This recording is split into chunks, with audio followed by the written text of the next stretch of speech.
నమస్తే ఫ్రెండ్స్, నేను మీ సుజాతాని. Welcome back to Mowgli's kitchen. ఈరోజు మన కిచెన్లో మజ్జిగ చారుని చూపించబోతున్నానండి. ఇది ఒంటికి హాయిగా, అన్నంలో కమ్మగా, చాలా రుచిగా ఉంటుంది.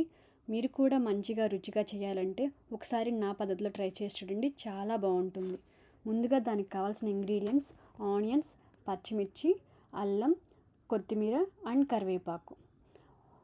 ముందుగా మనం ఒక బౌల్ తీసుకొని అందులోకి 2 కప్పుల పెరుగు వేసుకోవాలి. మజ్జిగ చారు అనేది పుల్లటి పెరుగుతో చేసుకుంటే బాగుంటుంది, బట్ నా దగ్గర పుల్లటి పెరుగు లేదు, నేను ఫ్రెష్ పెరుగు వాడుతున్నాను. అందులో కొంచెం పసుపు వేసుకొని బాగా మిక్స్ చేసుకోవాలి. మీ దగ్గర ఫోర్క్ కానీ, బీటర్ కానీ, మజ్జిగ కవ్వం కానీ ఏది ఉన్నా సరే దాంతో ఉండలు లేకుండా బాగా మిక్స్ చేసుకోండి. ఇప్పుడు ఏ కప్పుతో అయితే నేను పెరుగు తీసుకున్నానో అదే కప్ తోటి వాటర్ తీసుకుంటున్నాను. మీకు పల్చగా కావాలి అనుకుంటే 2 కప్పుల వాటర్ తీసుకోండి, బట్ నేను ఇక్కడ 1 కప్ మాత్రమే వాడుతున్నాను. చూసారు కదండి, కన్సిస్టెన్సీ ఇలా వస్తుంది. ఇప్పుడు మనం స్టవ్ ఆన్ చేసుకొని వేరొక గిన్నె పెట్టుకొని 1 టేబుల్ స్పూన్ ఆయిల్ వేసుకొని వేడెక్కాక అందులో 1 టేబుల్ స్పూన్ పచ్చిపప్పు, 1 టేబుల్ స్పూన్ మినప్పప్పు, 1 టేబుల్ స్పూన్ ఆవాలు, అలాగే 1 టేబుల్ స్పూన్ జీలకర్ర వేసుకొని దూరగా ఫ్రై చేసుకోవాలి. ఇది ఫ్రై అయ్యాక ఎండుమిర్చి వేసుకొని ఫ్రై చేసుకోవాలి. ఎండుమిర్చి కూడా ఫ్రై అయ్యాక కొద్దిగా పసుపు వేసుకొని మిక్స్ చేసుకోవాలి.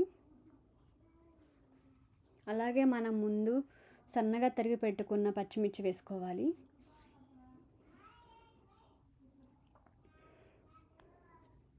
చూడండి, ఇలా బాగా మిక్స్ చేసుకోవాలి. అలాగే సన్నగా తరిగిన అల్లం వేసుకోవాలి. ఒక రెమ్మ కరివేపాకు వేసుకొని బాగా మిక్స్ చేసుకోవాలి.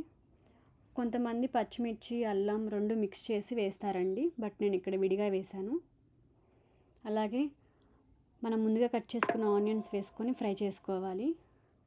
ఆనియన్స్ బాగా ఫ్రై అవ్వాల్సిన అవసరం లేదండి, కొంచెం పచ్చిగానే ఉండాలి. పచ్చిగా ఉంటేనే చాలా టేస్ట్ ఉంటుంది. ఈ మజ్జిగ చారుని ఒక్కొక్కరు ఒక్కోలా చేస్తారండి, బట్ నేను ఇలా చేస్తున్నాను. పూర్వం మన పెద్దవాళ్ళు అంటే నానమ్మలు, అమ్మమ్మలు వాళ్ళు రెగ్యులర్గా చేస్తూ ఉండేవాళ్ళండి. ఇప్పుడు తరానికి మజ్జిగ చారు అంటే ఏంటో కూడా తెలియదు. చూస్తున్నారు కదండి, ఇట్లా లైట్గా ఫ్రై అయితే సరిపోతుంది. ఇప్పుడు మనం ముందుగానే ప్రిపేర్ చేసుకున్న మజ్జిగని అందులో పోసుకోవాలి. ఇక్కడ మంట అనేది హై ఫ్లేమ్లో అసలు పెట్టాల్సిన అవసరం లేదండి, జస్ట్ సిమ్లో పెట్టవచ్చు, లేదంటే మీరు ఆఫ్ చేసుకోవచ్చు. మొత్తం కలిసేలా మిక్స్ చేసుకోవాలి.